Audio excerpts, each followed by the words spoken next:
Hi there. I want to start off this episode a little differently. Normally, they start off with a little teaser from inside the interview, but I wanted to chat first. I am so blessed and so grateful for the opportunity to get to interview Brandy today. If you're watching on YouTube, you can see I am a hot mess because I just finished ugly crying rewatching my interview with her today. And I couldn't be more thankful. My word for this year was align. And my prayer was that God continue to align me with the right people in the right places at the right time. And He has continued to do that more times than I can count in just the first 31 days of this year. So, my ask to you is that if you're on a platform where you're just listening, is to stop the video or stop the recording and pull it up on YouTube. Finding My Best Self on YouTube so you can watch, because this episode is so powerful. And I think if you can see this woman when she speaks, that it'll touch your heart that much more. So, without further ado, here is the interview with the most incredible woman who is so strong, Brandy Verdin. Welcome to Finding My Best Self, the podcast that celebrates the extraordinary in every woman. Each week, your host, Pam Rivette, will share practical how-to advice, empowering you with strategies and insights to navigate life's complexities. We'll welcome inspiring guests, women who have defied the odds, transformed obstacles into opportunities, and are redefining what success truly means. From navigating personal and professional challenges to celebrating triumphs in fitness, self-care, and beyond, we explore it all. Whether you're seeking motivation or a spark of inspiration, this is your sanctuary for empowerment, authentic conversations, and a whole lot of real talk. So lace up your sneakers, grab that cup of coffee, and let's embark on this journey together, exploring the lives of women who are making it happen, sharing both the struggles and the victories. Welcome to Finding My Best Self, where every episode is a step towards becoming the hero of your own story. Hello, and welcome back to another episode of Finding My Best Self. Today, I have with me Brandy Verdin.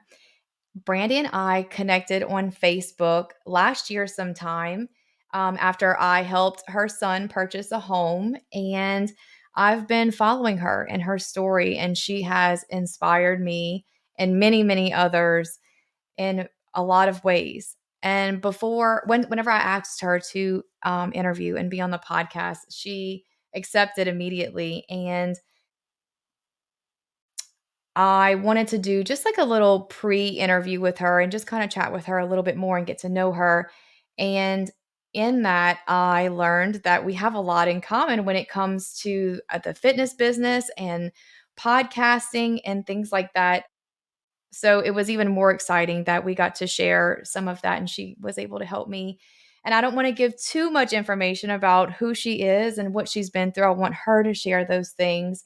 But I hope that from this interview, you are able to take away a lot in faith and be inspired on how to be strong and how to go through life with a mindset that God's always got you.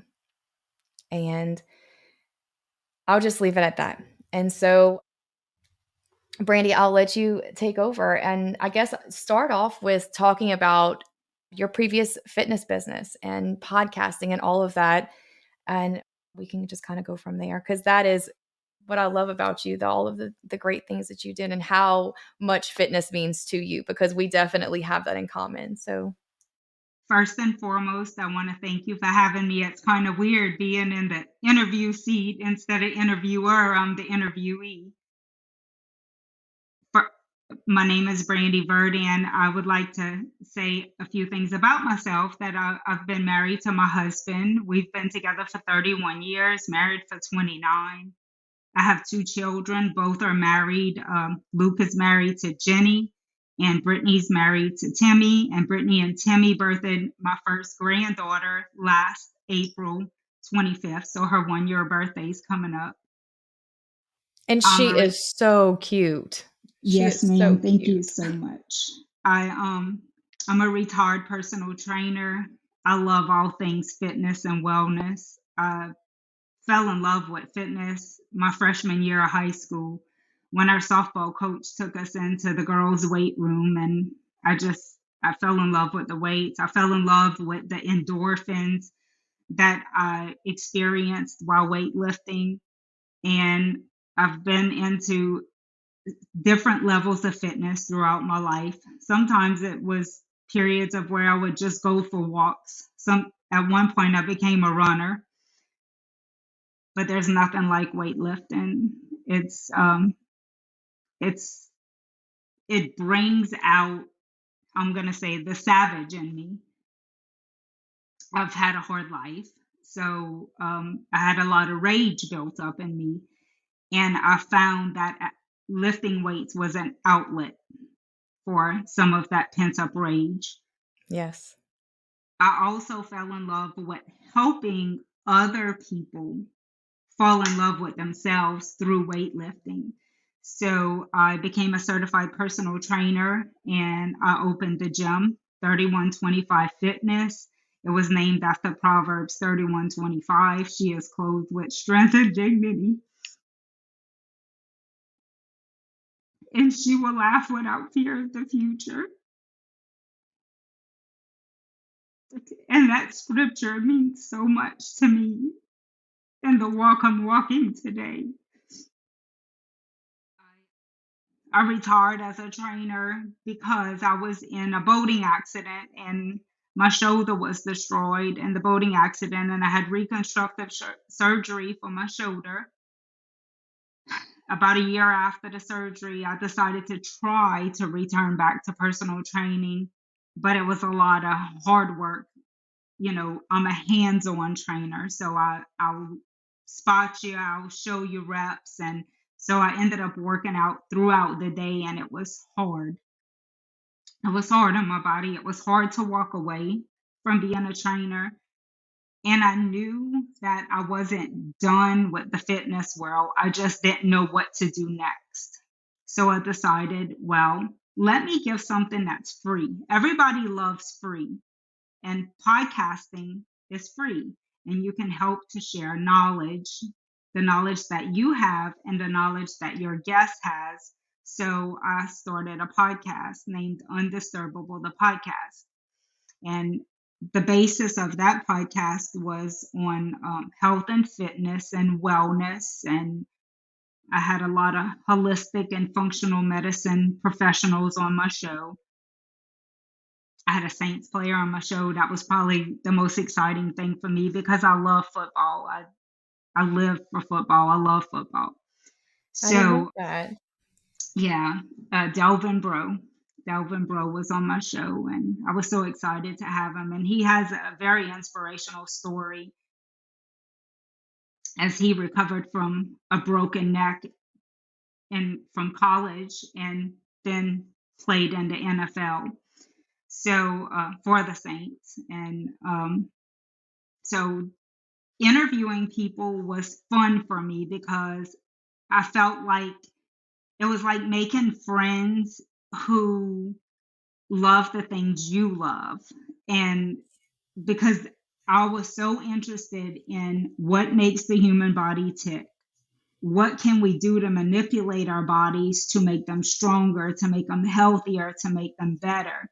Especially Mhm. coming from a background of eating well and trying to fuel my body naturally with nourishing foods, but knowing that I didn't know it all. So I had Mhm. to seek the intelligence of the other people in the industry, because if you think you know it all, then that's a problem. You can always learn more, which Correct. led to why my podcast ended, because I wanted to know more. So at 47 years old, I enrolled in college. And that was the craziest thing, because I had graduated 30 years before from high school. And college was, oh, it was the experience of a lifetime, trying to learn math again, algebra, trigonometry, statistics. Oh, yeah. And I think college was more rewarding to me than being a trainer and doing the podcast, because through my education, I was able to really learn who I was as a person. Yeah. When I was in high school, I was the class clown. I didn't sit still on my desk. And so I had to learn to sit for 3 hours in a Yeah. math class. And you still don't sit still. You You still see me wiggling in my chair, but I did it. I did it, and I finished my first year of college with a 4.0. So, That's awesome. yeah, I was very proud of myself, because having to get in a class with all these kids fresh out of high school. I mean, I'm 47, and I think the next to closest person in age to me was in their early 20s in one class. And then when I moved to my algebra class, they had a girl that was probably about 6 or 8 years younger than me, but the median age of the class was in their 20s. So I was Mhm. like the old lady of the class. But even though I'm retired, I still love all things wellness and fitness. I just can't get enough. I love to know what makes the human body tick. Mhm. I love all of that, and I love hearing how much fitness meant to you then and how much it still means to you today, and that even though all what you're currently going through, you have not stopped your path to fitness.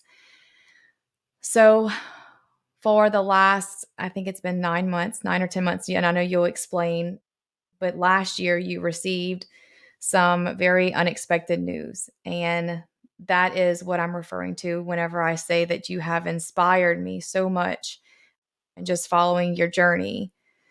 So, can you share with our listeners what exactly that news was that you received last year?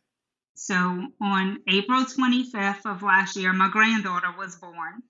And a few weeks prior to her being born, I had made an appointment with my general practitioner, because I felt like I couldn't recover from my workouts. I was struggling to recover. Now, I had a personal trainer, because, again, you don't know it all. So even though I'm a retired trainer, I said, well, let me have someone over me. Let me have someone dictate to me what to do. Let me push this body and see what this 47-year-old body could do. So I kept telling my trainer, God, you're killing me. Like, I can't recover. I'm having trouble recovering. And then at some point, I was having trouble catching my breath in between sets. And that was uncommon for me. Even my trainer said, I don't know what's going on, but I'm not used to you needing a break. And so I went to the doctor, and she told me I was anemic. And she said, look, if your iron doesn't go up after you take these iron pills, I'm going to have to send you to a specialist, or we're going to do an iron transfusion. So I said, okay. And because of how I cared for my body, I refused to have an iron transfusion. Little did I know I would have several eventually. So I took iron pills for a few days, and I started, not because of the iron pills, but I started noticing blood in my urine. And I couldn't tell if it was coming through the urine or it was in the toilet. And I couldn't tell if it was coming from the urethra or the vagina. So at first I thought it was, okay, I'm 47. Maybe this is menopause. Like, started asking a few friends who went through menopause, and they were like, no, I never had anything like that happen. Well, I started passing bloody tissue, and I called my gynecologist, and should I come in early? I'm due to come in late April. Should I come now? She said, no, don't worry about it. Just come for your regular appointment. Well, when I went back for the follow up with the general practitioner, I told her I thought I had a parasite. And she said, no, I don't think you have a parasite. I think you may have kidney or bladder cancer. And I was like, yeah, whatever. Like, there's no way. Cancer doesn't run in my family. My grandpa had lymphoma, which is not hereditary. No one in my family ever had kidney or bladder cancer. So I was like, okay, whatever. And she was like, I'm going to refer you to a urologist. So on May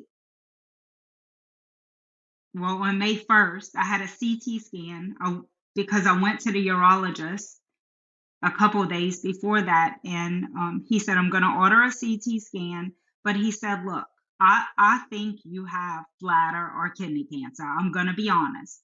He said, there's a 1 in 5 chance that that's what it is. And he said, I think it's probably that. He said, but let me explain to you, this is treatable. You have nothing to worry about. It's absolutely treatable. So I said, okay. Well, I wasn't even worried about it because I didn't think I had that. Like, in my head, I don't have Right. cancer. Right. So this is where my mind was at. My grandbaby's born. I'm going to my daughter's house as often as possible to see my grandbaby. And I have a facial scheduled on May 1st. And so I'm not canceling that. I'm going to my facial. So I got up on the morning of May 1st and I went to Typical Regional Wellness to have a CT scan. I had 12 tubes of blood drawn because in the middle of all that, I had hired a functional medicine practitioner to see what was wrong with me. Like, what is going on with this body? So I was checking it on all points, but it took a while to get in with her. So she ordered 10 tubes of blood and the urologist ordered 2. So I had that done. I left. I came home at 8. I went to the gym. I trained. I ate some lunch. Went to the the facial, but the massage was like the best massage ever. After the facial, she did a shoulder massage and it was fabulous. So I was so relaxed, and I came home and I logged into my computer. It was a little after 5, and I saw that my portal had an update. So I got on my phone, logged into my Thibodeau Regional portal, and I saw that I had a 14 by 12 by 10 centimeter tumor on my kidney that had metastasized to my lungs, both right and left. I had lymph nodes that were inflamed. My spleen was inflamed. And I said, wow. So this is 47 years old. This is where we at. And my husband had been at work for a few months. He was asked to ride over. And so I called him and I said, hey, it's cancer and you're going to have to come home because I can't put this on our kids. And he said, okay, I'm coming. And so he And flew in. Brandy, And I hate to cut you off. Can you tell, because you told me on our call, can you tell the listeners how big that is actually in size in so comparison to? so my tumor is the size of a football. It's the size of a football. Actually, I have a story of my children came with me to meet with the surgeon, and the surgeon brought a resident in, and I was sitting, and the resident, he kept looking at me, and I was like, okay, he's making me feel weird, because like I couldn't tell if he was lusting or if he was just like if I had a booger, like I didn't know Right. what was going on. Like, why are you looking at me like Why are that? you looking at me? And he Right. was making me feel really uncomfortable for a minute. And when the surgeon pulled up my CT scan and he said, look, this is a resident, and I'm going to do a little bit of teaching on your visit. I hope you don't mind. And he said, this is her CT scan, and this is the tumor. And he said, I've been staring at her since we've been in here, trying to figure out how that tumor fits in her little body. And I Right, went, 'cause you're so oh, tiny. okay. But I was like, oh my God, okay, he's not lusted, because he was making me feel uncomfortable, but he was You're creeping me looking. out. He was really looking though at where my kidney would be. Like, he wasn't looking me in the face. He was looking in the area of there. And so I believe he was being truthful. But so my husband came home, and I told my kids, and I said, I just my son and his wife came over, and I said, I don't want to be controlling in this situation, but I just ask that y'all don't cry in front of me. We have to be strong. There can't be no crying. Like, we're gonna attack this the only way we know how, and that's through faith. And I said, I understand y'all have feelings, but we can't have this dirge like atmosphere. We have to be strong in our faith. So I pick up my husband from the airport, and I had to go in to the urologist's office, and he was doing a scope and a cystoscope, and we were going to go over the results. And so my niece had a cystoscope, and she said they put her to sleep for it. Well, mine, I did not get put to sleep, because when you have kidney cancer, you can't just be put to sleep all the time.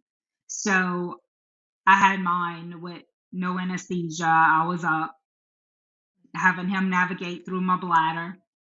And he said, I want y'all to come in the room, and I'm going to talk to y'all. And I told him, I said, I saw the CT scan report, so I know. And he said, okay. And he had tears. My husband was sitting in the corner. He was crying. I thought I told him not to cry in front of me, but he was crying. I And told you not to do that. and the urologist had tears in his eyes, and he said, I'm so sorry. He said, I'm going to have to send you to a specialist in New Orleans. And he said, I sat under this doctor, and he said, he's the best. And he said, I can't, there's no way I could get that thing out of you. And I said, can I still go to the gym? Mm-hmm. And he said, if you feel good, go to the gym. All I was worried about was, am I going to have to miss the gym over this? I don't even think I realized that I was dying. I didn't realize I was dying. And so everything happened quick. The surgeon in New Orleans called, and I will tell you, it was God's favor immediately. Immediately, it was God's favor. He called, he said, I don't have an appointment on the book, but I'm telling the girls to make you an appointment. I want to see you tomorrow. Mm-hmm. So we went in, and he talked to me, and he said, I want to have all these tests done, MRI, CT scan, nuclear bone scan. We're going to have all these tests done. So I said, okay. So he said, someone's going to call you. The next morning, his nurse called from home. She was on her day off. And she said, there's no appointments available for weeks, but this is unacceptable. The surgeon is making some phone calls, and I will be in touch with you. So I'm thinking like it's going to be in a few days. She called me about 20 minutes later. She said, "Can you get in the car right now? They will see you now. Come to Jefferson Highway to our main campus imaging center." Oh, wow. So I told my husband, I said, "Let's go. Let's go." So we head there, and I had so much dye and all these things injected to me and another slew of scans. And that was on May 5th. So was diagnosed on May 1st. On May 5th, I had blood work, I had scans. And what I didn't tell y'all was on April of 22nd, I think it was, of 2021, I went for my annual checkup and I had blood work done with my annual checkup with my gynecologist. And they called and said all of my blood work was fine. Well, because I'm all in on fitness and what makes the body tick, I get a copy of my blood work and I always looked over it. And I noticed that I was anemic. I noticed that I had stage 2 kidney failure. So I called the nurse and they said it was nothing to worry about. They kind of said it was the natural aging process or whatever, that you lose kidney function as you age. So I was like, but stage 2 kidney failure? And she said, yeah, everything's good. The doctor said you're good. So the following year, when I went back, I had stage 2 kidney failure, but it had got worse. But in the meantime, I started researching what could have caused my kidney failure, and I realized I had 10-year-old breast implants. And so I scheduled to get my breast implants removed. I had an explant. And I did notice a lot of things in my body improve after having the implants out. Like I had an eye that was drooping. And when they wheeled me out of surgery, my husband said, "Oh, your eye's not drooping anymore." Oh, So wow. they were definitely causing harm to my body. So on May 1st of 2023, when Thibodeau Regional did my blood work, I still had stage 2 kidney failure. Now, a lot of people are like, "I don't go to Facebook with my problems." Well, I went to Facebook and I said, "Please pray for me because I have cancer. And I want everybody that can pray for me to pray for me." And I will tell you, I had not one treatment. Nothing was done to me except those dyes for those scans, more blood drawn. And when they did the blood work on May Wait, 5th, I was about to say, Brandy, when did you ask Facebook for prayers? What day on was May that? 1st, On on May May 1st, when you 1st, got your diagnosis. Okay. yes, yes. Mm-hmm. And on May 5th, when they drew my blood,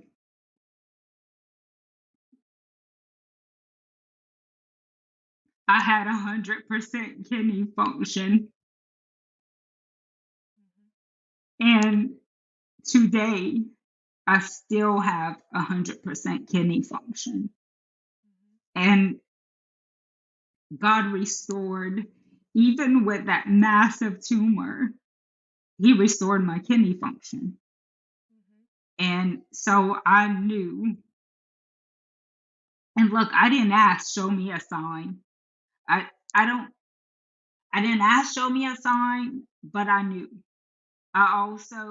Most people get upset about cancer and, they use these explicit words about cancer. And I told my children, I said, "Please, I don't know what's going to happen with this, but don't use curse words and then the word cancer behind my name, because I'm not mad that I have this. I understood day one that this cancer is not about me. I had that assurance in my heart that the diagnosis wasn't about me. I didn't know what was about to happen to everybody around me, but I just knew, like, this ain't about you, Brandy. This is so much bigger than you. And I said, Lord, 2 years ago, I fully surrendered my life to you, and I'm going to trust you. I'm going to trust you.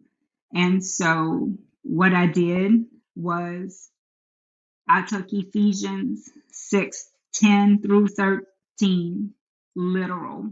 I thought back to when I was a little girl and my mom would buy me the Wonder Woman underoos, and I thought I was Wonder Woman, and I was so strong and mighty in those underoos. And I said, she had that shield and that rope. And I said, I am going to hide behind the word of God. I'm going to put on the full armor of God, and I'm going to fight this by digging deeper into the word and trusting God and trusting what he has for me in this. And I knew that something good was going to come of it, even when everything looked grim. And so I mentioned that I thought I had a parasite. And lo and behold, the functional medicine doctor determined I indeed had a parasite. Not only did I have a parasite, but my vitamin C levels were at 0. And I've taken vitamin C for years every day. I eat a vitamin C rich diet. The parasite depleted me of all my vitamins. It depleted my iron. That's why I was anemic. It wreaked havoc on my body, and it is believed that it's probably what caused the cancer. It left my body vulnerable with no nutrients to fight. And I do believe I contracted that parasite in the Dominican Republic. If you do the research and you do the timeline, I've been having this cancer for about 4.6 years. Kidney cancer grows on average about 3 centimeters a year, and mine was 14 centimeters. So when you look at the timeline, and so, I think about it and I'm like, thank God he gave me a strong body, because I was doing all that working out, doing all of that, living my best life with cancer, and didn't 4 even know it. years. Didn't even 4 know it. years. Yeah. Didn't know it. And today I feel like nothing's wrong, but I'm not going to downplay. So in May, right after they took the 12 tubes of blood and some more blood, I think I counted, I had 20 something tubes of blood taken in like 3 weeks, and I was already anemic. Well, it put me to I was on my deathbed. So I went in to see the medical oncologist, and she did more blood work. And she told me, she said, I'm going to have to put you in the hospital. And she said, you in grave condition.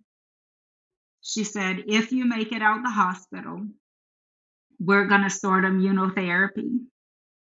She said, in a few weeks. And she said, I'm waiting for them to have a bed for you. And so I told my husband, I said, well, can we go eat? So we went eat for Orchid in New Orleans, and we went to CVS, and I said, well, it's like we going to the beach. So I said, let's get some, because we were there with nothing. I mean, I had no clothes, nothing.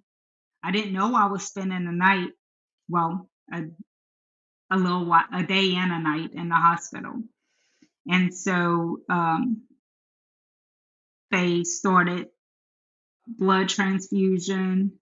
And while I was in there, different people were coming in and seeing me, and they were drawing my blood almost every 2 hours. And I didn't know I was dying. I had no idea.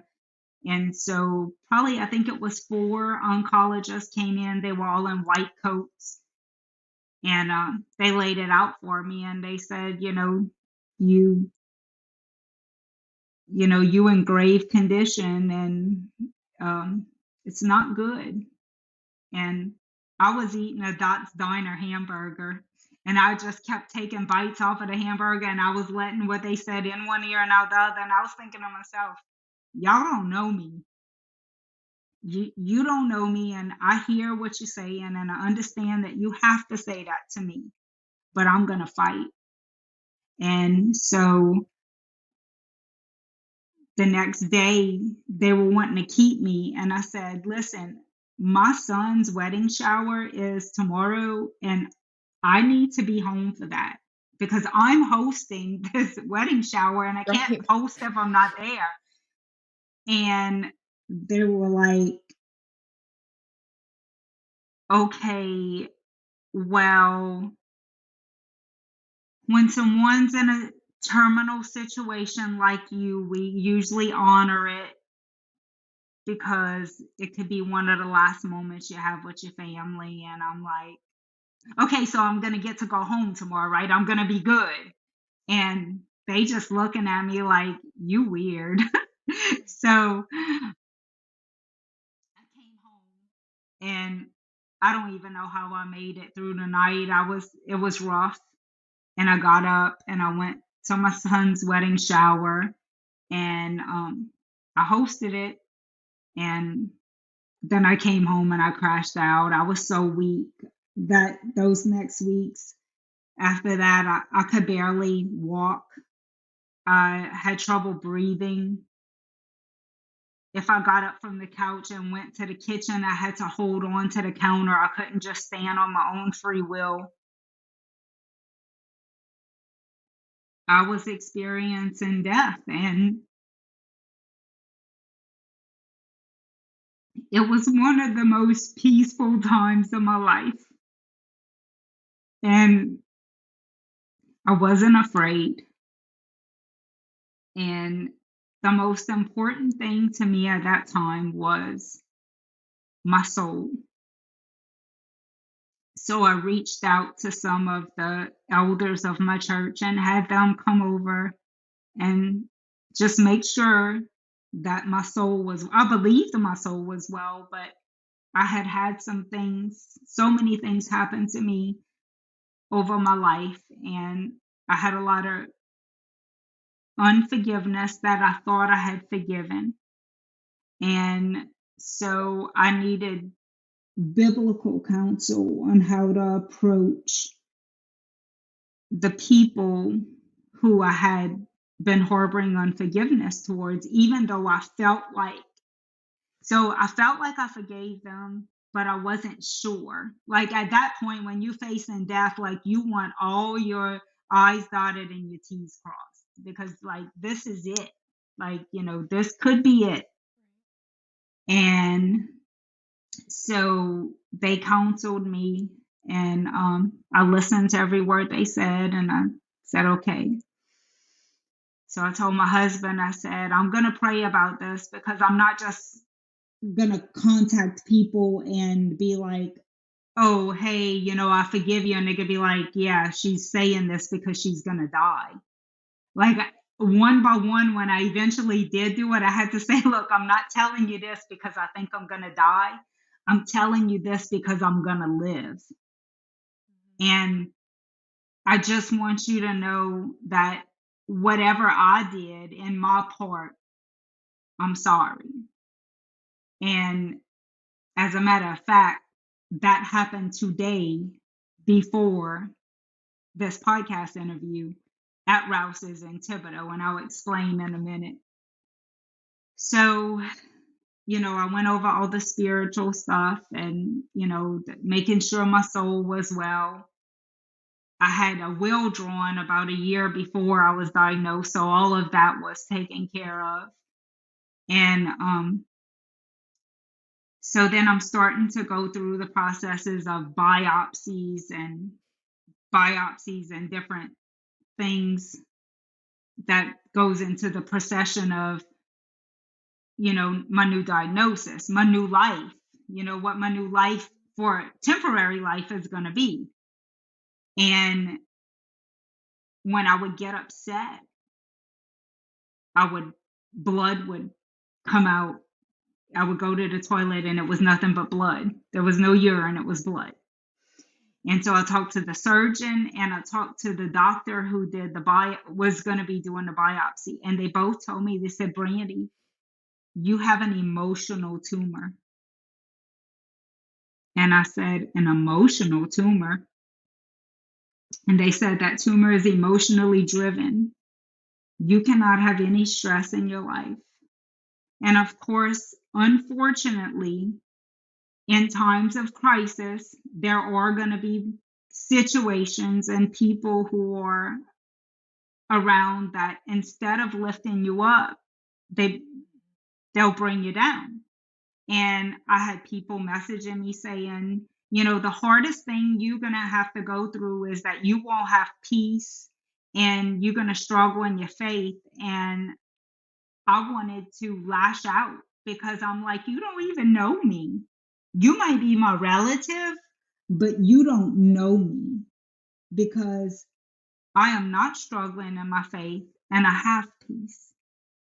And I've learned that through this, that I think sometimes we just really need to be quiet when somebody's going through something, because even with the best of intentions, we'll say things that can destroy or upset people. And it eventually got to the point to where my husband took my phone away. So no one had access to me. And I was proud of him because probably for one of the first times in our marriage, he stood up and was the man of this house, and he protected my life. And Yeah. he limited the outside access to me. And I believe that that is part of what saved my life, because I couldn't handle the strife and, the even people were that were close to me were arguing with each other and then coming to me with their problems. And I'm like, Oh, no. this could be my last Mother's Day with my children. I can't fix your quarrel anymore. I can't come in between.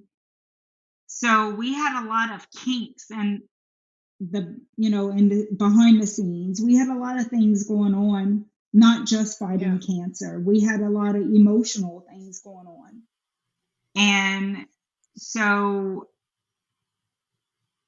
as a family, we decided to stick together and that we would stand in faith. And Psalm 118:17 says, I will live and not die, and I will live to declare the works of the Lord. And that stayed on me, knowing that this illness was, again, not about me.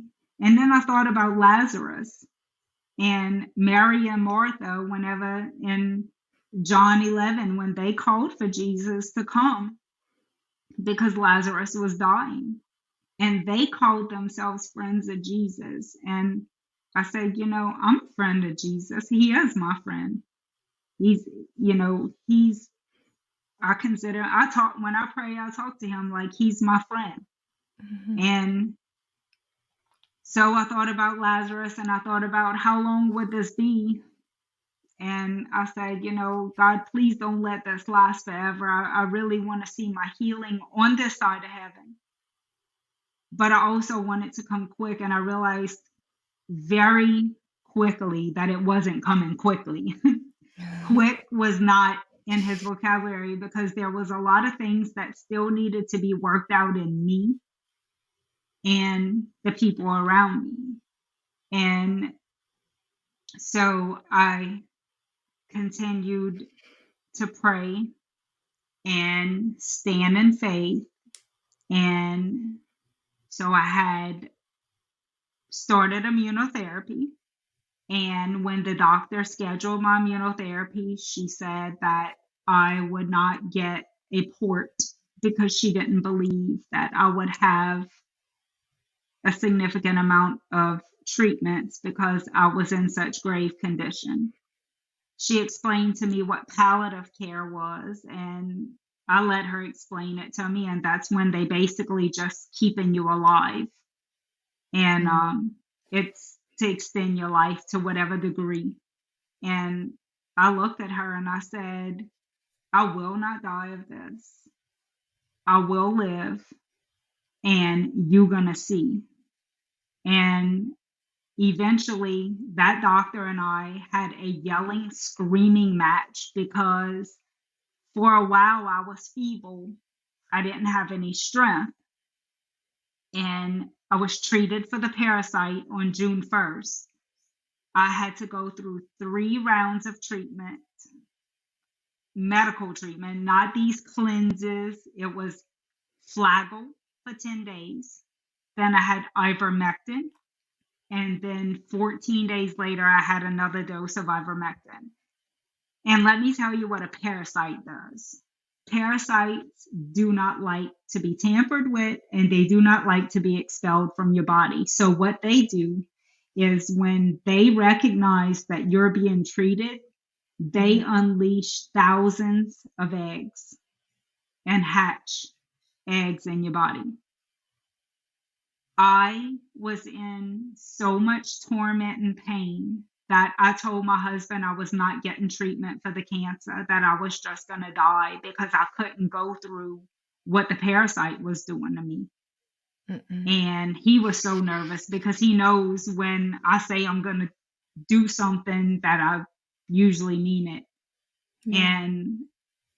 But I started expelling the worms for 6 weeks. I expelled worms in my poop. The grossest thing ever. But I will tell you, after 6 weeks, when that thing was gone, I felt so alive. On July 10th, I walked into the wellness center and reactivated my membership. I had nearly crawled in June. I couldn't even walk from the parking lot into the building to put my account on hold. And so on July 10th, I said, I am fighting. I am going to fight every way I know how, and I am going to live. So I started all over my whole body. I don't know about anybody else that's listening, but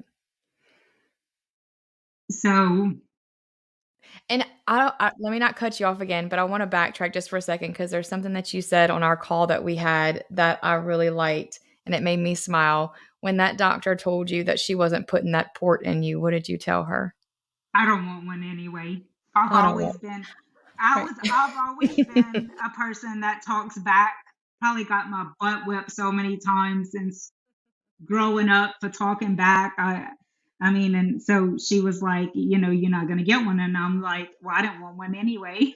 I mean, and literally, I really didn't want one anyway, but I didn't understand the magnitude of why I wasn't getting it. So the consequence was that I had to get an IV every 3 weeks.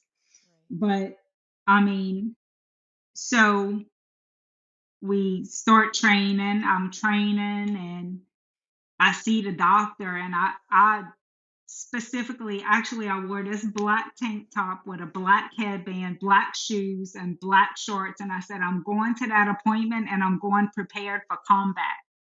So I love that. When I went to the lab to have my blood drawn, the lab tech said, you look so intimidating. And I said, really? Because that's the look I was going for today. And she said, what? And I said, yeah, I'm seeing my oncologist. I'm seeing her and I'm about to have a word with her and I'm about to let her know. So when she walked in the room, she said, oh, I didn't know you had tattoos. And I said, well, it's time for me to reintroduce myself to you. And I'm letting you know today that you are not going to treat me like I am going to die. You are going to treat me like I am going to live. Amen. And she lost her mind. When I say she lost her mind, she started yelling, all you do is talk about healing. You don't listen to nothing we say. You don't hear us. We short-staffed. The nurse that came in, this is her second occupation. I mean, she was just popping up. I got in her head so bad. It was terrible. And at some point when she finished screaming, she said, can we just go over this blood work so that we can move on with this appointment? And I said, if you done, I'm done.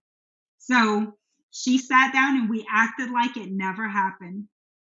We went over the blood work and she said, I know that Dr. Orcott talked to you about having surgery. And she said, I want you to know that if your scans come back clean, I'm not going to interfere in surgery this time, because in May, they were scheduling me for surgery and she interrupted and said no. And I will tell you, as much as I was upset with her, she saved my life. She saved my life. I was in no condition to have surgery at all. Not a 1 hour surgery, or I almost died having the biopsy done.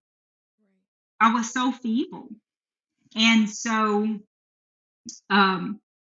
we that started the healing process between that oncologist and I. And I will mention I have 12 oncologists. I have a 12-man oncology team. And now I call them my 12 disciples, because I know that God's going to give them the wisdom and the innovative creativity on how to treat me properly. And I've always been a difficult person. I'm unusual. I'm rare. I'm all those things. And so I expected cancer to be like, why would I expect anything different than my cancer to be unusual, rare, never seen, all the words that they use. And so the scans came back and she said, let's go a little bit longer. And I said, okay. Well, behind the scenes, the surgeon called and he said, come in, I want to see you. So he scheduled surgery for October 25th behind her back. And so I was like, well, I mean, she can't stop him. I mean, she can technically, but so let's go with this. So he orders an MRI, a CT scan, and a PET scan. And so I started bleeding and I didn't know where it was coming from. And a week before I was getting cleared to have surgery, we found that the cancer spread through my urinary tract. I was the 60th person in the world to have that kind of metastasis. 60th. So don't talk to me about statistics. Don't. Because if it's 1 in a million, I could be that 1 in a million. When they was going to do my surgery on October 25th, I did have surgery on October 25th, but it was to remove the metastasis. They were telling me, sign this paper. If we have to do a blood transfusion, there's risk. And the risk is 1 in however many million. And I said, ma'am, the tumor they're about to remove is only the 60th one in the world like it. I said, don't talk to me about statistics. We're going to leave that to God. It's up to him. And so I did not get cleared to have my tumor removed because this cancer had spread. So I did have surgery on October 25th, but it was to remove the metastasis. And I cried because I felt like God had abandoned me. How cruel could you take me up to 1 week before surgery? And the answer is no. And I'll elaborate on that when I get a little further into the interview. But I felt weak when I cried, and I had to remind myself about the story of Lazarus. When Jesus went back, he wept at Lazarus's tomb. And so weeping is okay.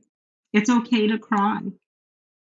And, I had to learn that, because I never had the meltdown. I never had a like, oh my God, this is happening to me. And I felt so abandoned, and I felt abandoned by God. And I do have a fear of abandonment. I've been working on that for years. And I realized, though, eventually that he didn't abandon me, but that's what it felt like. And that's why we can't go by feelings, because feelings are, they come and go. You know, you might feel good today, bad tomorrow. And so you can't make decisions on feelings. And so I said, you know what? I have to dig deep in my faith, because the surgeon who was doing that surgery, she told me that she couldn't guarantee she would be able to remove that tumor. She was going to, her last words to me as they were wheeling me to the back was, I'm going to try. And so my mother, my father-in-law, my husband, my son, my daughter, and my grandbaby were at the hospital with me that day to have that surgery. And I felt bad because they took me to surgery late, and the hospital staff kept apologizing. And I said, don't be sorry. I feel sorry for, there was a person that was in surgery that when they opened them up, the cancer was far worse than they thought. So I was laying in my bed praying for that person, because their case was far worse than they had anticipated. So their surgery went over 2 hours longer than it was supposed to. So finally, the surgeon came in, and she's the sweetest thing. And she says, how are you? And I said, I'm good. I just, I'm ready. And she said, okay, I just want to remind you that I can't promise you that I'm going to be able to take this out. And I said, okay. I said, let's just go. So they injected my IV with the sedative. And every other time I've had surgery, I just I'm rolling down, you're rolling down the hallway, and you out. Well, this time they rolled me down the hallway and I was up. They put me on the surgery table and I was up, and I'm watching all these people in this room, and the doctor's on the computer and she's typing stuff. And I'm like, oh my God, what if I don't go out? So they kept injecting me with stuff. And finally they came with a mask and they said, okay, breathe in 10 times. And after about the fifth breath, I went out. The next thing I remember, I was in recovery. And so my husband is standing there and he's looking at me. And I said, what? And he said, oh my God. And I said, what? Did they get it out? I mean, what? And he said, Brandy, the doctor texted me that she was beginning surgery and it was going to be 2 hours. So we left to go in the hospital to get food. And he said, it lasted 11 minutes. I said, what? He said, you had surgery and a cystoscope all in 11 minutes. And I said, how? He said, when they went to remove it, it broke apart. It was dead and it fell apart. And I said, oh my God, I see you. Mm-hmm. Look at God. So a month later, I went to my post-op and I said, I want to talk to you about the surgery. And the surgeon said, well, what do you want to talk about? And I said, well, have you ever seen a tumor the report says that it's self-decapitated, like it just fell off. And I said, have you ever seen that? And she said, no. And to be honest, I really wasn't skilled to do that surgery. She said, but I offered to do it. I figured I'd try. It was the literal, Jesus said, move out the way, I'm going to take the wheel. It's the hand of God. Yes, ma'am. And so I knew that God has a purpose through this. My husband, my friends, my family, my children, building their faith. And so I said, okay, what's next? I mean, what's next? Like, because now it's spread, like it changed everything. So everything changed. And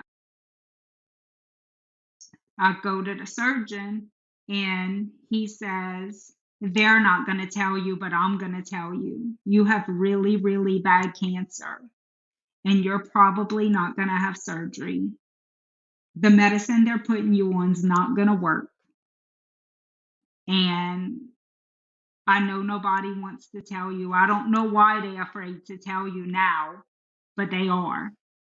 And I said, but I don't understand why I can't just have surgery. Like, can you just tell me? Well, like, I don't understand why you can't just cut me open and take it out.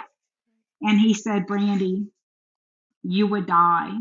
He said, we would, because they would have to cut me from my sternum to my pubic bone. And he said, you would die. He said, you might make it out of surgery, maybe, but you probably wouldn't recover. And I said, okay. Now, the surgeon, he's been Team Brandy, rah, rah, rah, Team Brandy.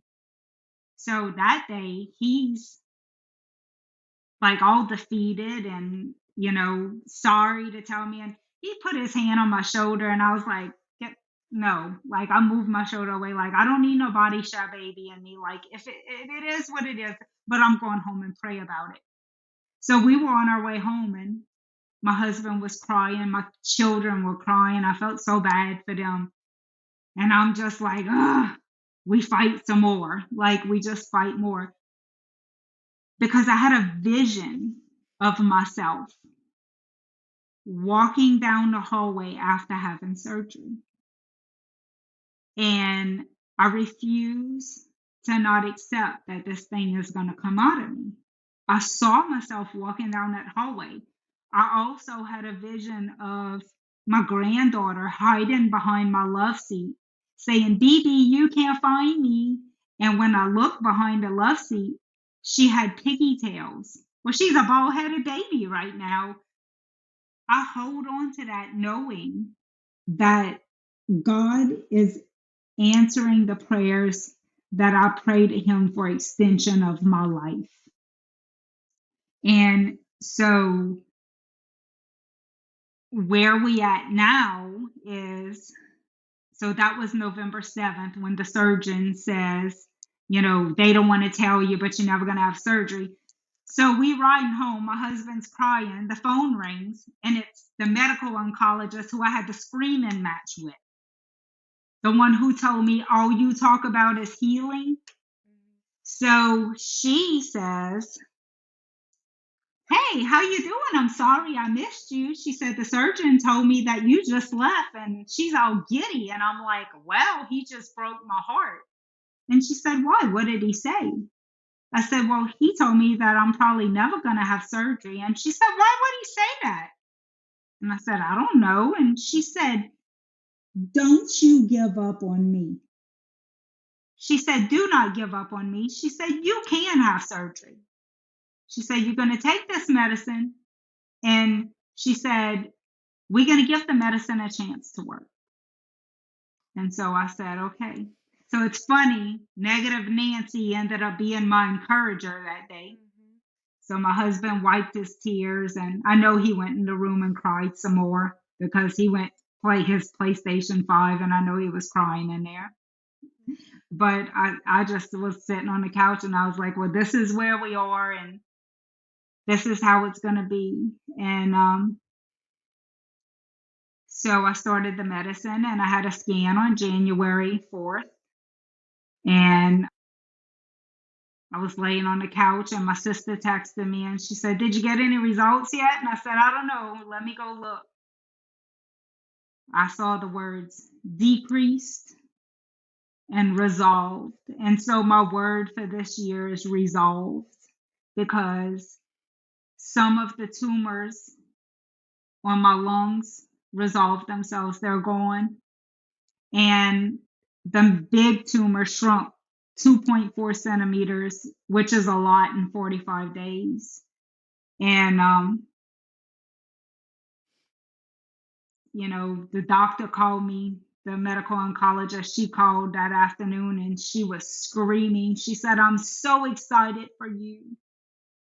And I told her, I said, "I told y'all, don't count me and don't count God out because I'm going to live." So a week later, the surgeon calls, and he's like this ex-boyfriend that keeps like keeping in every now and then.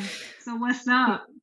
So he calls me on Friday afternoon at 5 o'clock, and he's like, "Hey," and I'm like, "Hey," and he says, he starts small talking, and I said, "You saw my scans, huh?" And he said, "I did," and he said, "I'm surprised. I'm surprised to see that." And so he kept talking, and I said, "What do you want? Like, what do you want? What do you want to see? What do you need to see?" And he said, "Well, no more metastasis." And he said that your tumor doesn't grow. And I said, "Okay." I said, "They are now, but," I said, "well, I'm going to have scans again in April, and we'll get back to you in April." And he said, "Please keep me updated," because he and my medical oncologist do not get along. So he said, "Please keep me updated on your case." And I'm thinking, why you were digging in my chart on Friday at 5 o'clock? Because God will not let you forget me. And I pray every day for that team, those 12 people, that God not only gives them innovative creativity on how to treat me, but He puts on their hearts compassion for me. I pray for every lab tech, every CT tech, every radiation tech, that they have compassion for me, because most people don't know, but I was scared to death of needles. And you can't be, that's the one thing with cancer, you can't be afraid of needles. And I will tell you, when I walk into that lab, I sit down with peace, but there's scriptures taped all over the wall in that lab. And I feel God's presence everywhere I go in that building. And, I used to be a person that they say, when you're growing up, when you're a little girl, don't touch nothing. Don't touch that. Don't touch it. And I always, I touch everything. I'm a hands-on, I got to touch. And I said, I will put my hands and I will leave my mark on every place that I step foot for as long as I live, and people will not forget me. And when I walk into that cancer center, that big old cancer center, I walk in and they look at me and they like, "Miss Brandy, you all checked in?" And I'm like, "How y'all know me? Like, either I'm here too much or you just not forgetting me." And my medical oncologist, her nurse, she told me the other day, she said, "I'm about to go get your best friend." And I said, "Oh," she was being sarcastic. I said, "Oh, no, I like her now." I said, we friends now. Listen, I'm a passionate person and I don't hide my feelings. And when me and that medical oncologist wasn't getting along, everybody on that floor knew we were not getting along. I didn't hide it. They probably heard us fussing. But, when I I actually told her the other day, I said, "I spent the night to come to this appointment. I almost brought my suitcase in so that when you asked where I was going, I was going to tell you I was coming home with you." And she's like, "You so hilarious." And I say, it's good to have peace with her, because peace is so important. But also, I will fight. That's one thing. I will always fight. I will fight for my will to live. I will fight for my soul to be right with God. I will fight for my family. I've fought for my family for so long that I'm not about to give up now. Yeah. Talk about, because I don't want you to leave this part out, and what it was that you posted when I reached out to you on Facebook, that your most recent test and the level that went down. Did you mention that? You had the recent test results that the level that had dropped, and I don't remember the word, and I had that written down, that you said normally the level is between 14 and 16 in a normal person, Oh, or maybe my, it increased, it went up. I'm sorry, I'm yeah, saying down. the anemia, my anemia. So Yeah, yeah, like I have my body's functioning like a normal person now. yeah, My so my hemoglobin is that's it. now 14.5, and my albumin level was like 1.7, and that's grave condition. Like normal is like 3.2, 3.5, and my albumin level is now normal again, which is Yeah, helping me to maintain some muscle mass and some body mass. And the people that are close to me know that I have a sense of humor, and I try to make humor out of. There's things I can't say on here that I've made humorous remarks about that I've gone through with this, because I've been through a lot. But I said the other day, I said, I didn't know that chemo gives you a free BBL because my glutes, for as long as I've been working so hard to train my glutes, and all of a sudden now, like I have my leg masses. I mean, my body looks right now like it did when I was at my peak. And I'm so thankful to God for that. Like all my levels, I had a slightly elevated liver level, and it wasn't even anything to be alarmed about. And that's just because of the yeah. chemo. Mhm. I told you that, So, and you look great. You look thank great. you. So, let's talk about, I guess we're gonna go back a little bit and then come forward, just because you mentioned to me about your marriage. You talked a little bit about your husband, but when we did our pre-interview, you spoke about your husband and about your marriage early on in comparison to where it's at now. So can you share with So, listeners how it's progressed? so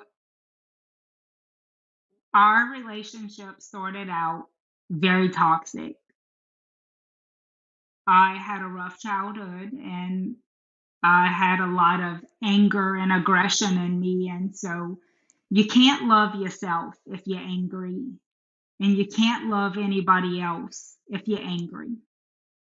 And I met him. We grew up together. We grew up together, but we actually, I went on a date with another guy, and we went to a wedding, and we were both so severely intoxicated that he had to get carted off home, and my Mm-mm. now husband got left to tend to me.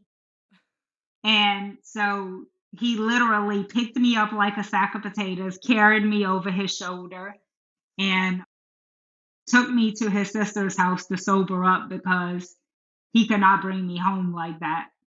And we started dating after that.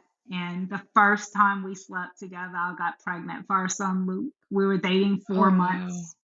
4 months, slept together one time, and I was pregnant. And I was not in a position to be a mom. He was a senior in high school, and I had just graduated. And so it was a rough start. It was rough. And so Luke was born, and we kept trying to make it work. We broke up, got back together. It was just a toxic cycle. And then finally, when Luke was 6 months old, like we broke up for good. Like it was like done. And a little sometime around Luke's first birthday, we got back together. And I told him, I said, look, I'm not playing the game that we're playing. If we're gonna be together, we're gonna get married. And he said, okay. And I said, oh wow, it was that easy. So we got married, but there was nothing easy about it.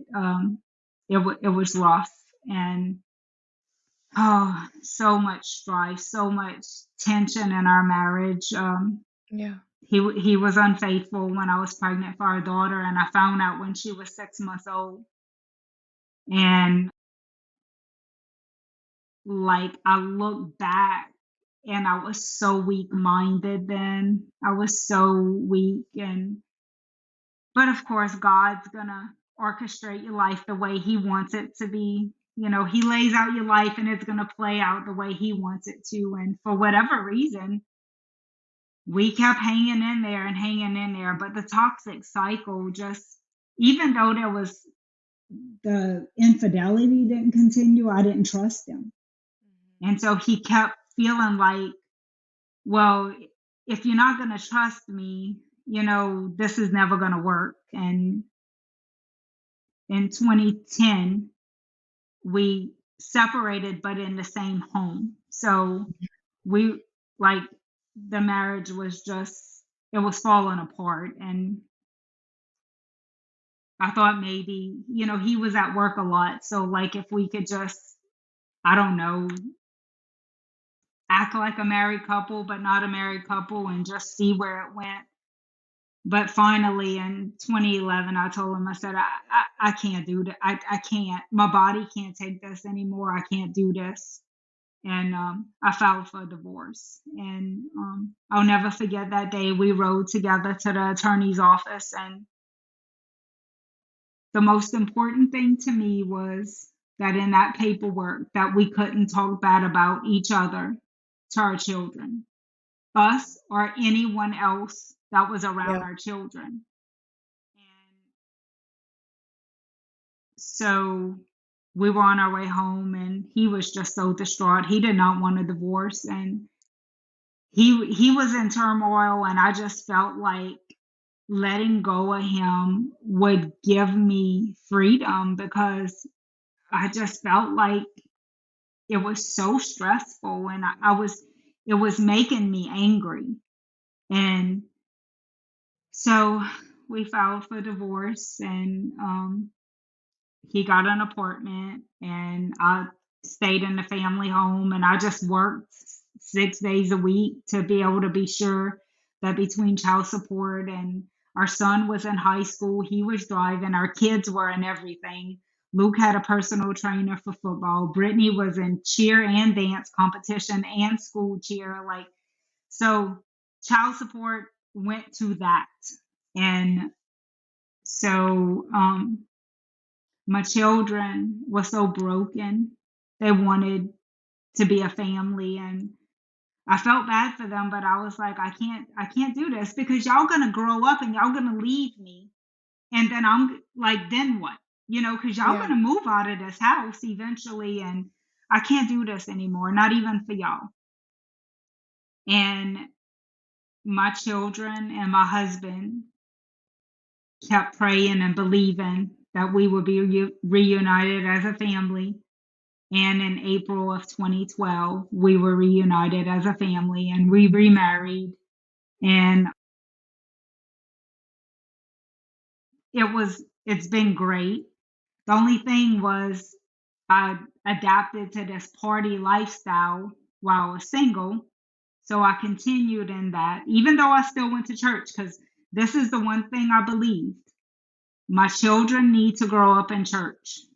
They need to grow up in church. So at least I'm there for them. This ain't for me. This is for them. Yeah. So we consistently went to church every Sunday, and but me and alcohol doesn't that's not a good thing. Alcohol is not good for me at all. I become a person that is not not indicative of a person that claims to be a woman of Christ is the most polite way to put it. If I say I'm an ambassador for Christ, alcohol does not fit into that equation. And so our marriage has been good. And then this came up. And I, through this diagnosis, I found out how much my husband really genuinely loves me. And I've seen him weep more through this than I've ever seen, I think, anybody weep. He he is my best friend. And I told him earlier, I said, you know, I mess around with him a lot. I said, if God comes to take me, I'm going to tell him he got to take you too, because I don't go nowhere without my husband. And he started laughing. And I Oh, just, I think about how close he's drawn to God, to wake up in the morning and see him reading his Bible. And instead of watching TV, like normally I get up and he'd be watching TV and he's reading his Bible and seeing the beauty of his relationship with God growing and his faith growing. And I realized, how can I be mad about stage 4 cancer when it's the very thing that drew my husband closer to God? And so what if I live to be 90 years old? If my husband would lose his soul, what good would that do? If I'm the sacrifice that drew him to God, then so be it. I'll take it. That I love him that much. And so the one thing I've struggled with is worrying about him and my children. If I were, because if I die, I know I'm going on to be with the Lord. And that's, I think about that often, what it would be like, but I think about the grief that they would have if they had to mourn me. And that breaks my heart. Thinking about my daughter having to live without a mother, thinking about my husband, having to grieve me and eventually move on, and then what my children would feel like through that. But I remind myself that we are a point at a time. I do not believe that God is ready for me. I do not believe that I will die of this cancer. I know that I'm going to die, but I don't believe it's going to be of cancer. Not this cancer. It's not going to be it. I hold fast to his promise that he says, what you ask in my name, and I plead the blood of Jesus over my body. 1 Peter 2:24 says that by his stripes I am healed. And I petition him and I plead and beg to him daily, Lord, give me extension of my life as I battle for my life. Like, First Chronicles 5:20, my former pastor, Pastor Renee Monet, his wife Vicky, went through stage 3 lymphoma, and she gave me this scripture that they cried out to God in their battles, and he answered their prayers because they trusted him. And that scripture is talking about the Reubenites and the Gadites and the half tribe of Manasseh. And those people, they cried out to God when they were in battle. And he answered because they trusted. And, I continually tell him, I trust you, Lord, because every night when I go to bed at 10 o'clock, I take a pill. It's called Cabometyx. One of the side effects of it is sudden death. Oh, wow. And I lay my head on that pillow and I go to sleep, and I sleep the best sleep I've ever slept in my life with cancer, because my relationship with God is so intense. And I think about it like, what if it never goes away? What if I live though for 20, 30 more years? Because it has the relationship that I have with God through it, it's like no other. When you say you're going to trust God with something, a lot of times we're hoping. When your life is in jeopardy, I've had a couple of people who mentored me spiritually. Actually, I kind of had to regress from them because they, kind of mentioned that what if I didn't see my healing on this side of heaven? And, what if? And I don't. what if it's not in my vocabulary? Like, is that your way of appeasing yourself? Because is that your explanation of why some people get healed and some people don't? I believe. And when I I partied the hardest, and I believed in that partying. And when I believe in Christ, I believe with my whole heart. And I believe that I will see healing on this side of heaven.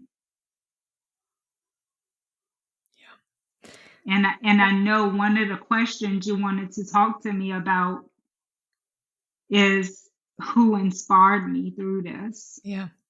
Yep. And I Other than God. other than God. And so I had to think about it. My grandfather, he's 88 years old. He's almost 89 years old. He's a retired pastor. And he got saved when I was a little girl. And he lived next door to us. And when he got saved, he took me to church with him, and I got saved. And so I was probably 4 or 5 years old. And I watched my grandpa live throughout his life, and he is a retired pastor, but you knew who he was. Like, he didn't have to tell you. You knew what he stood for. And the first person outside of my son to come visit me when I was diagnosed was my grandfather. And he said, I want you to know that you are going to die one day, but it's not going to be of this disease. And he said, cancer is not going to take your life. And he told me, he said, here's 2 books. He said, these are healing scriptures. He said, this is your medicine. I want you to take it in the morning, in the afternoon, and the evening. He said 2 to 3 times a day. He said, read these scriptures over your life. And he said, stand strong in faith and believe. And so you ask, well, what credentials does he have outside of being a pastor, which is, a retired pastor? And so I'll go back and I think to the story of Lazarus in John 11:16, doubting Thomas. So when Mary and Martha called for Jesus to go back and to pray for Lazarus, they had just tried to stone Jesus and in Judea. And he would have had to pass back through there to get to go pray for Lazarus. And Jesus waited 2 days before he left to go back, and it took him 4 days to get there. So you hear what I'm saying? Sometimes it takes time. That's 6 days. My 6 days is coming. For Lazarus, it was 6 days, but I don't know what my number is. But when I think of my grandpa, I think about Thomas, not because my grandpa was a doubter like Thomas. When Jesus said that they were going to go and pray for Lazarus, he said, okay, well, Thomas looked at the other disciples and he said, let's go die with Jesus. He was being sarcastic because he was saying, if we go with him, they're going to stone us. And that's the life my grandpa lived. He followed Jesus even if he thought he was going to die to follow Jesus. My grandpa had lymphoma 17 years ago. We were standing in his hospital room at Terrebonne General Medical Center when his oncologist said, in the morning, y'all can go make the funeral arrangements because he will not make it through the night. My grandpa is still here today because he laid in that bed and he said, I will live and I will not die. Psalm 118:17. He has street credibility. I could look to my Bible and I could look to Lazarus, but I could look to my grandfather and I see what God has done in him. And that tells me that God heals today. He was the healer then, he is the healer now. And so going back to October 25th, when I was told that I couldn't get the kidney out, and I was so distraught. And my grandpa called me and I said, how could he take me this far and then abandon me? How could that happen? And he said, oh, honey, there's one thing that I want you to know. He said, God will never abandon you, and neither will I. And I will tell you, I felt, as much as I felt abandoned, I look back and I think about Mary and Martha when they had to wait because Jesus didn't come running. Like I said, he waited 2 days and it took him 4 days to get there. And so that was my waiting. When I was denied, I had to wait. But little did I know that Jesus didn't abandon me that day. He saved my life, because had they opened me, I would have died. I would have died.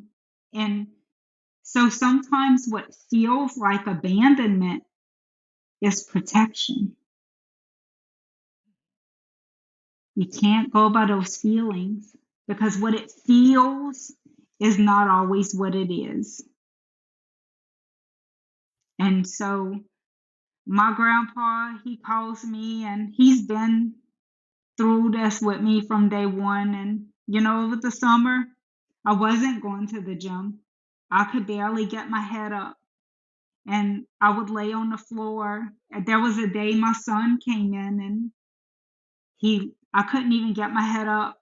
And my son put his hands on me and laid his hands on me. And he prayed for me. And that was that. In that moment, I said, God, look at what you're doing to my family. You're building their faith. And I thank you. Even though I can't get my head up off this pillow, even though I can't get up to fix me something to eat. That's why he was here. He was here because I couldn't get up to fix myself food. I had a day when my daughter was here and I laid on the floor and I was just in excruciating kidney pain and I couldn't get up. And she was laying on the couch and she fell asleep. And when I woke up, I saw tears running down her eyes and said, Lord, have mercy on my children. Give them the strength to help them to watch me go through this. And so my grandfather, one day he called and I said I was going to call you yesterday, but I couldn't get up. I was in so much pain. And he said, you listen to me. He said, if that happens again, you call me. And he said, just do one grunt and I'm going to know to pray for you. You don't have to talk, just grunt one time and I'm going to know. He said, I'm going to know to pray for you. And he told me, he said, Brandy, he said, God showed me that when I pray for you, that I will to pray for you like you are that little girl. And I went, I gasped.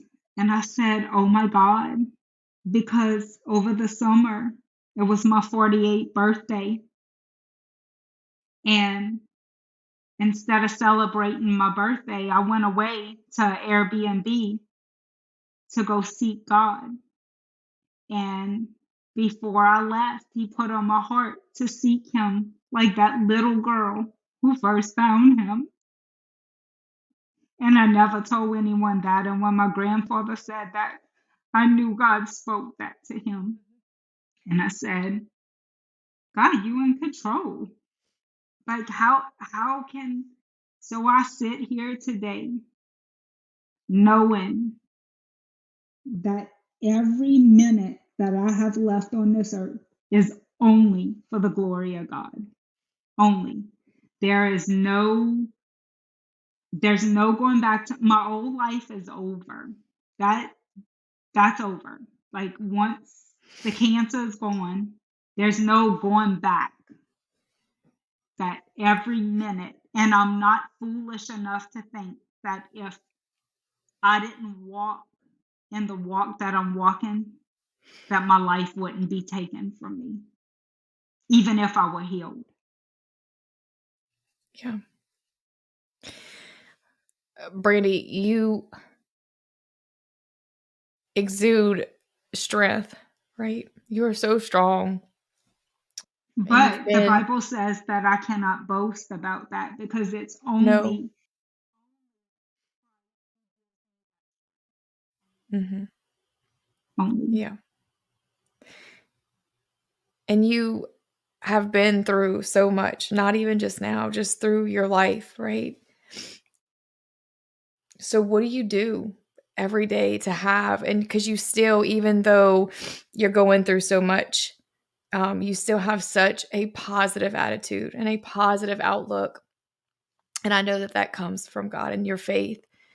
But what are some, or if there is anything, any advice for listeners that may be going through something, whether it is cancer or just something tough in life, what little daily practices do you have to keep your spirits up through something so difficult? So the Bible assures us all that we're going to have trials. Like it's a Hmm. promise. So Yeah. if you live in your best life right now, I mean, I'm sorry to be the bearer of bad news, but it's inevitable. You know, we're going to have trials. And so my best advice is to develop a personal relationship with God, because I can honestly say that my well was filled up. So I tapped into what was already put in me. If I would have had to put it in, Hmm. that I would have been a basket case. I don't think I ever could have. I can't. I mean, it would have been ultimately up to God, but I know that Yeah. I had to tap into what was in there. Like I had to dig and start pulling out the word that was in me and the faith that I had built up. And I know that if your life is peachy, go to God now and start building that relationship. And that's Hmm. through prayer, that's meditation, that's reading scriptures, that's listening to podcasts that's on the word, listening to preaching that's on the word. And so, what I do every day is I get up in the morning and I pray and I read my healing scriptures my papa gave Hmm. me. Yeah. And then I listen to a preaching podcast while at the gym. And I come home and I read my Bible. I do a Bible study. I'm doing a Bible study with my husband on the book of Romans right now. And at night I pray again, and then I read more healing scriptures. And I just try to stay as much in the word throughout the day as Mm. possible to remain fueled up. And you know, everybody's different. How much I pray and how much somebody else prays, you know, it's going to be different. How much you read and how much another person reads, but find what fits you, because Yeah. everybody's soul is going to require different, you know, a different amount. Hmm. I know that because of my nature, I require to be in the word a lot. Hmm. And so it's throughout the day, and I just it speaks life to me. I mean, until you waking up in the middle of the night feeling yourself drifting off to where you literally dying. I've had to get out the bed and put my hand on my body and pray over my body and say, I speak life to this body in Jesus' name. Because a Yeah. few times I could feel myself slipping off, and I'm not ready. I'm not ready, and I got teachers in heaven that I gave hell to in high school, and they not ready for me either. It's probably the prayers of those teachers that are saying, Lord, give us a little bit more peace before she comes up here. Let us enjoy our peace. I love you so much. You have so courageously accepted my invitation to speak about something so personal. This episode is brought to you by MBS Fit Co. Excitement is in the air at MBS Fit Co. as we prepare for our upcoming launch. We're introducing a line of premium activewear designed to seamlessly fit into both your workout routines and daily life. Our versatile collection is perfect for your workouts and equally suited for your day-to-day tasks, ensuring you look and feel your best, no matter the occasion. It's not just clothing. It's a commitment to self-care and embracing your best self. Be the first to experience the fusion of style, comfort, and functionality. Subscribe to our VIP list and follow us on Facebook, Instagram, and TikTok for insider information and exclusive perks available only on our launch day. Dive into the show notes for all the links you need. MBS Fit Co is more than just activewear. It's a lifestyle. Join our community and be part of our exciting journey from day one to celebrate fitness, self-care, and your hero within. Don't just wear it, live it. All right, now let's dive back into this episode. So what is it, if you had to say one thing when you said that you would do this interview with me, what is it that you want listeners to take away from this interview? So, who I am when no one else is around, when no one else is watching, when the cape comes off, that determines your true identity. Because I could get on here and I could say a bunch of things, but I'm living it. So when I walk into the bank and they see me alive, living, when I walk into the gym and they see me doing sets, and when I get on the football field at the wellness center, and for the first time in 9 months this week, I did sprints. That's a reflection of who I am when no one else is watching. Because you could fake it till you can make it, but eventually you get exposed. And so you have to be in touch with who your true identity is when no one's watching. You have to know how to be alone. And you have to like who you are when you are alone. And I will tell you today, I had a lot of self-hate. And today, when I look in the mirror, I love her. Yeah. As you And should. I love who I've become. I love all that God has done in me. And I look forward to what he has in store for me.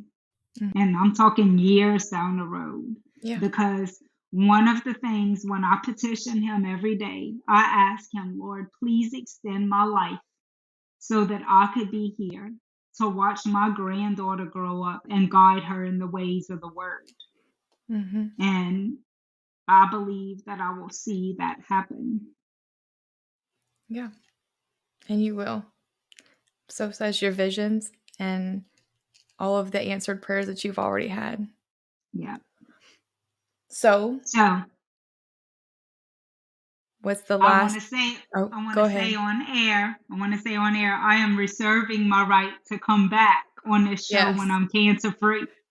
Yes, that's already it. We are already going to put that on the books, and that is already scheduled out for the future. When that day comes, you will be back on one. So what is the first thing you're going to do when you're told that you're cancer free? So the first thing I'm going to do is call Miss Sarah at Shay's Bakery and tell her to fire up the oven. And she knows what I mean, because my favorite thing in the whole world is cake and her cake. So the first thing I'm going to do is call her and tell her to fire up the oven. And knowing me, I'm going to FaceTime all kinds of people and I'm going to be crying. And I need to make a sign that says nothing's wrong, because I FaceTimed all kind of people from my recovery room when I had surgery. And I was crying and they couldn't understand what I was saying. So I probably need an interpreter so that the person can. And then I think I'm going to plan a fancy party. Like I don't know, not even a Sunday best, like I think a black tie affair. Oh, And we're yeah. gonna celebrate and we're gonna celebrate God because Yes. the doctors have said, and it's clearly documented, that I have palliative care and this is non-curative. And I said, okay, that's your opinion. God has the final say. Correct. So Amen. we're gonna celebrate all that God has done for me. You said it earlier. You mentioned the words, but I'll ask you again. What does finding myself, best self, the woman beyond the cape, mean to you? Yeah. And that is being who you are when no one else is watching. I am who I say I am. And so, because so there a lot of people are pretenders, and look, I've been a pretender in my life, like Mm-hmm. where, Yep. and not even in a malicious way, like in the Right. way where you think Right. you believe what you're saying until it gets put to the test, until Yeah. you get put under the fire. And when that fire is burning, who are you? Mm-hmm. Who are you? And you have to be able to be true to yourself and understand who you are. Yeah.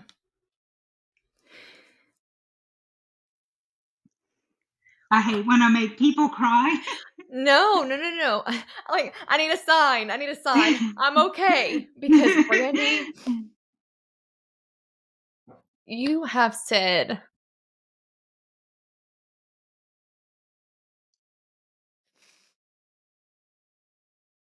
so many things. And I'm right there with you. And wanting people to take from this interview with you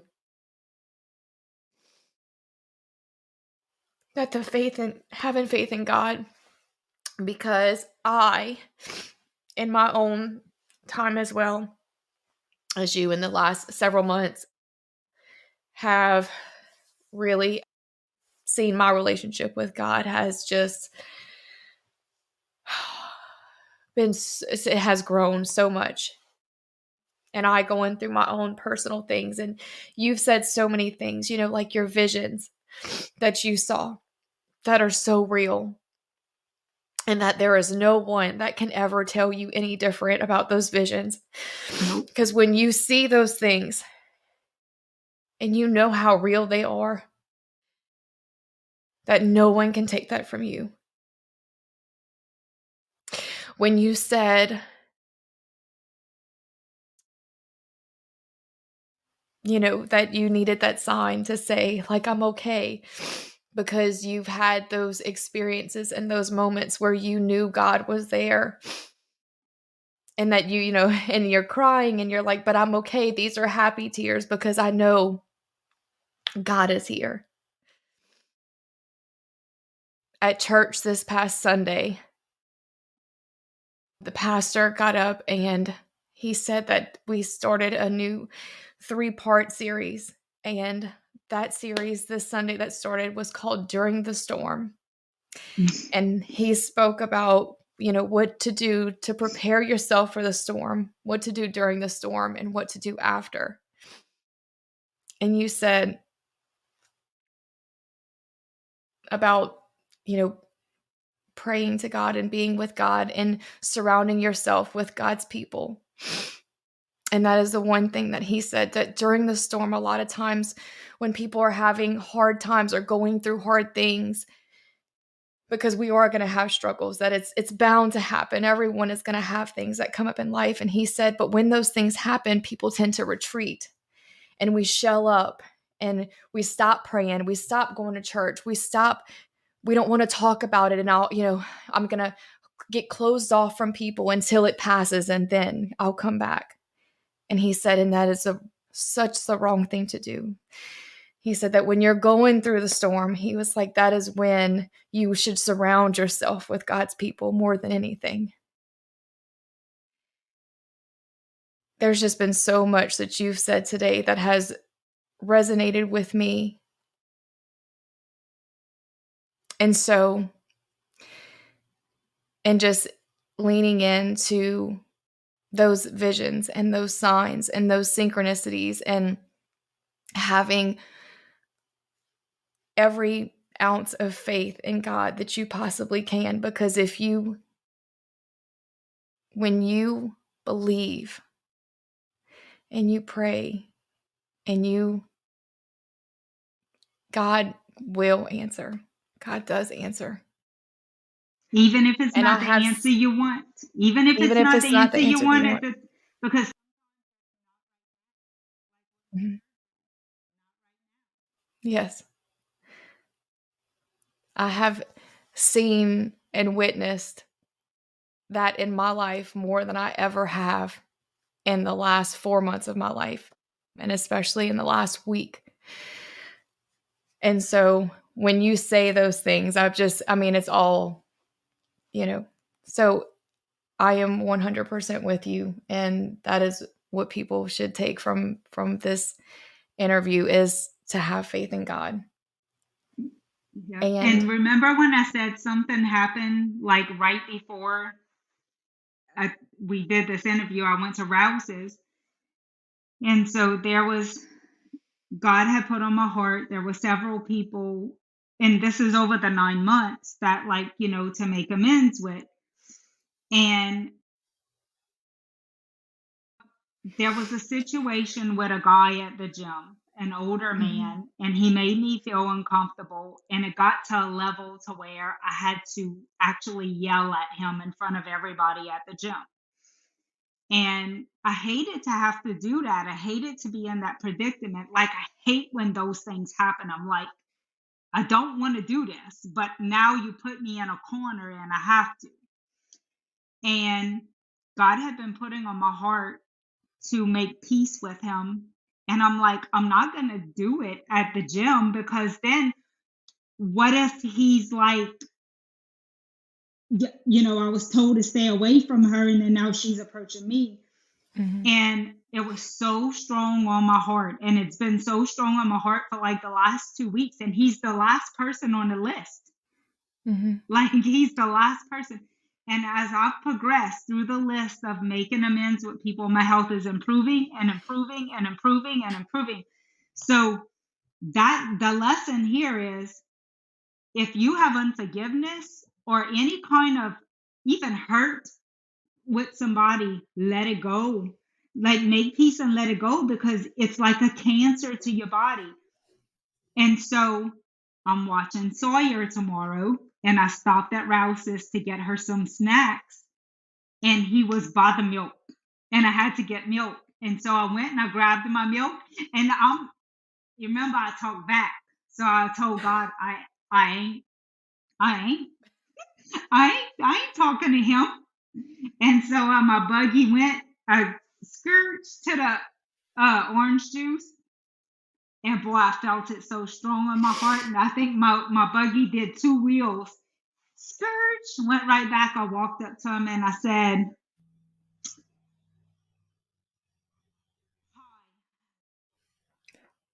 I want to let you know that I want peace with you.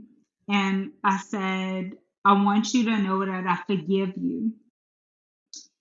And he looked at me, and he's an older gentleman, and he said, I'm so sorry if I said anything to make you feel uncomfortable. And I said, look, I just want you to know I have stage 4 cancer, but I've been having it since May, because I didn't want him to think, oh, you got cancer, now you're sorry. Like, I wanted him to know, like, this is something I battled with for 9 months. yeah. And he said, I'm so sorry that you have cancer. And I said, well, look, I forgive you, and I want peace with you. And he said, me too. And as I said, well, look, you have a good day. And he told me, he said, my friend just got diagnosed with prostate cancer. And I said, well, I'm going to pray for your friend. And as I was walking away, he said, so that means I could tell you hi at the gym now. Oh. And I'm like, yeah, it does. But I walked out the store and it's like something flew from me. Something from, don't hold on to that unforgiveness or that even Mhm. listen, there's justification in hurt. There's justification in being angry, but there is no justification in unforgiveness.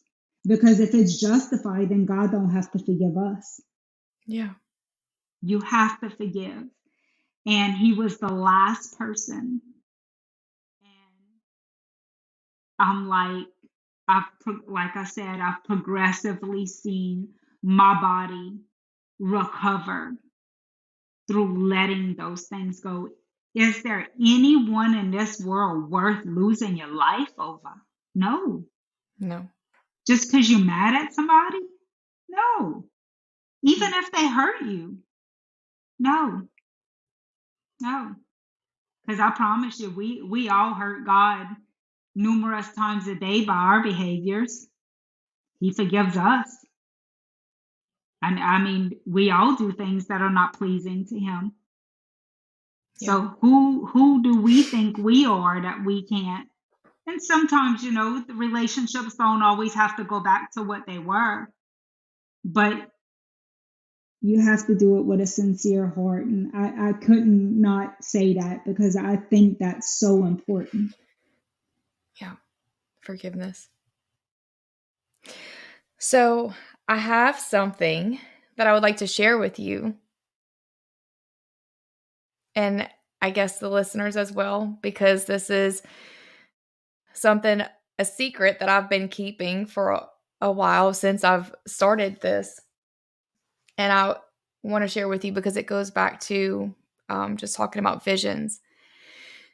So when I first started MBS Fit Co, and the visions that I had for this company, one of the things that I wanted to do was, how for activewear, any brand that you look at, when you go on their websites, they all have, each piece has a name, like they all have different, like, for example, everyone will know Lulu Aligns, like there's Align, they're the Align leggings. So every piece has a name.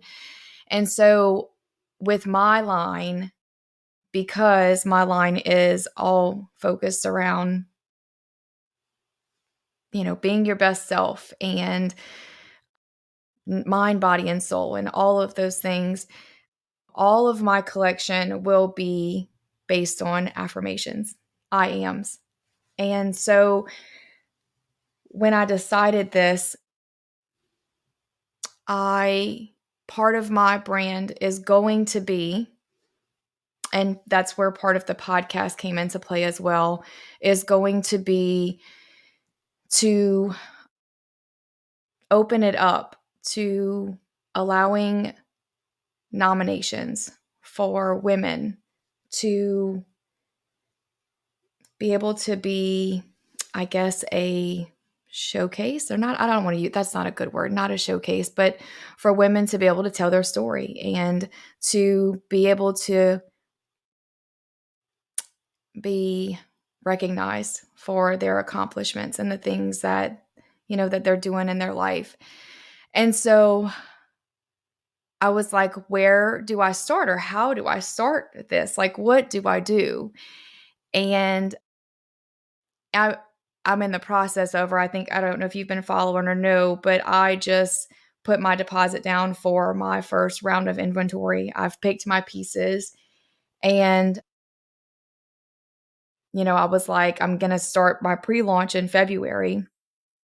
And I was in all this month. I'm like, what am I going to do? Like, I don't know where I'm at. And when I messaged you, Brandy, and you answered me immediately, I immediately knew. And God put it on my heart that it is you.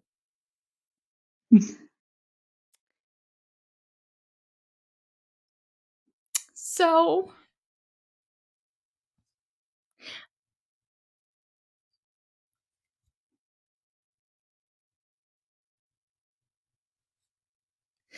if you would accept, I want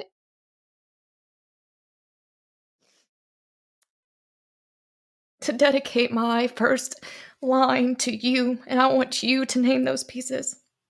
So there will I be would be 3. honored. I have 3. There's a pair of leggings, there's a sports bra, and a jacket. And so not right away unless you already have them on your mind, on your heart. And if not, then we can announce them on a different episode. But I would like to dedicate my first pieces to you and let you name those pieces. So they would be like, I am I this, I am. am. Yes. Any I am affirmations. So, and then once I have the line in, part of this as well, again, if you will accept, I would love to give you a piece of each in whatever size that you need and have a photo shoot done so that I can feature you on my website. Oh, I would love to do that. But I could tell you right now, yeah, I could tell you 3 of them. I am loved, I am wise, and I am strong. I love that. I love that. Wise. Strong, I knew for sure. I was Yeah. hoping that you would pick that one, and then you can Yeah. decide which pieces they go with. And loved and wise, because we got to have wisdom. Yes. Yeah. I graciously accept. It's an honor. Thank you. I know that you're going to do good Thank you. things. Thank you. We need, I told you the other day, we need more of this around here. We need people lifting each other up. We need people educating people. We need locally, because our culture is different from elsewhere. And you can listen to people from across the country, and that's great, but not like here. Yeah. And the things we battle here, you in the mortgage industry, and what people is going through with their mortgages, with insurance, and we have so much conflict and so much strife here and so much hardship, but yet you still see people thriving. People are still shopping, they still ordering things, they still going on vacations, and we are a resilient place. And as much as I think God is not pleased with a lot of things, I believe that his grace and mercy is upon our area. Yeah. And a lot of people are just not paying attention to notice it. I know. I used to be one of them. Same. I'm right there with you. But yeah, wise, strong, and loved, because that's all. That's how I would describe myself. Because I am loved, and I'm getting wise. Wisdom is something that comes over time. Every day. And strong. You are so strong. God made me strong. And people always tell me, you're the strongest person I know. And I used to be like, why do they say that? And I will tell you today, I humbly say I am the strongest person I know. And I because I look at all the things that I've gone through, and I haven't given up. And I refuse to give up. Yeah. And even when you see me in heaven, I still won't be giving up there. No, never. I am so proud of you for opening up today. I'm proud of you for opening up. I'm proud of you for all that you've done in your faith and your strength, and not even just now, but even in the future, and how much further you have to go. And it's so inspiring, Brandy. Just know that you have inspired and touched the hearts of so many people. And I hope that you continue to do that. And I am so much looking forward to having you back on my podcast when you can say and let the world know that you are cancer-free. Yes. Thank you so much for accepting my invitation to be on the podcast and to be my first person to name my first pieces. If you're listening and this episode and Brandy's interview has resonated with you, if it has touched you, or if you just want to share this episode to let other people know about who Brandy is and to lift her up in prayer, please share it and let's help to get the word out. And whether that would be to encourage other people to have faith, or again, to just, like I said, to continue the prayers for Brandy. And again, as always end every episode, you are strong, you are capable, and you are worthy. I love you, and I am endlessly rooting for you. And we'll talk soon. Thank you. Love you. You have a good day. As we wrap up another episode of Finding My Best Self, I want to extend a heartfelt thank you for joining us today. You being here makes the journey much more meaningful. Remember, every step you take, no matter how small, is a leap towards discovering and nurturing your best self. If you found value in today's episode, please feel free to subscribe to the podcast. Your subscription helps us reach and inspire more amazing women like you. And if you could take a moment to leave us a review, it would mean the world to us. Your feedback not only supports our growth, but also helps other women find this empowering space. Don't forget to share this episode with a friend, family member, or fellow hero in your life. Every share spreads a little more empowerment and inspiration. And for an extra dose of motivation and community support, don't forget to sign up for the VIP list for MBS Fit Co. By joining, you get exclusive access to our premium, versatile activewear and fitness essentials, carefully designed to inspire and accompany you on your self-care and fitness journey. Follow us on our social channels too for daily inspiration and a peek into our latest collections. You'll find all the details and links in the show notes. Joining our VIP list is more than just a subscription. It's your entry into a world where fitness and self-care are celebrated and every step towards wellness is cheered on. So until next time, keep shining, keep striving, and keep celebrating the extraordinary woman you are. Thank you again for tuning in to the Finding My Best Self podcast, where every story is a step towards finding your hero within. We'll catch you next time.